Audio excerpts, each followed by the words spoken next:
ಇವತ್ತು ನಾನು ಒಂದು ಟ್ರೆಡಿಷ್ನಲ್ ಆಗಿ ರಾಗಿ ದೋಸೆನ ಹೇಗೆ ಮಾಡೋದು ಅನ್ನೋದನ್ನು ಶೇರ್ ಮಾಡ್ತಾ ಇದ್ದೀನಿ.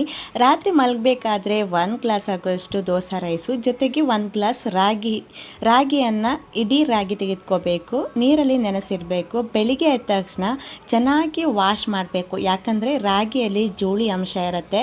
ಸೊ ಅದನ್ನೆಲ್ಲ ನೀಟಾಗಿ ವಾಶ್ ಮಾಡಿಬಿಟ್ಟು ಒಂದು ಮಿಕ್ಸಿ ಜಾರಿಗೆ ನೀರು ಮತ್ತು ಉಪ್ಪನ್ನು ಸೇರಿಸಿ ನಾವು ನೀರು ದೋಸೆ ಯಾವ ರೀತಿಯಾಗಿ ರುಬ್ಕೊಳ್ತೀವಿ ಅದೇ ರೀತಿಯಾಗಿ ರುಬ್ಕೊಂಡು ಅದೇ ಹದಕ್ಕೆ ಇದನ್ನು ಮಾಡ್ಕೋಬೇಕು. ಸೊ ಅದೇ ರೀತಿಯಾಗಿ ನೀರು ದೋಸೆನ ಯಾವ ರೀತಿ ಮಾಡ್ಕೋತೀವಿ ಹಾಗೆ ಈ ರಾಗಿ ದೋಸೆನ ಮಾಡೋದು ತುಂಬ ಚೆನ್ನಾಗಿ ಬರುತ್ತೆ. ಟೇಸ್ಟಿಯಾಗಿ, ಹೆಲ್ದಿಯಾಗಿ, ಕ್ವಿಕ್ಕಾಗಿ ಮಾಡುವಂತಹ ಈಸಿ ಒಂದು ರೆಸಿಪಿ ಇದಾಗಿದೆ. ಇಷ್ಟ ಆದರೆ please like, share and comment. Bye bye. Thanks for watching.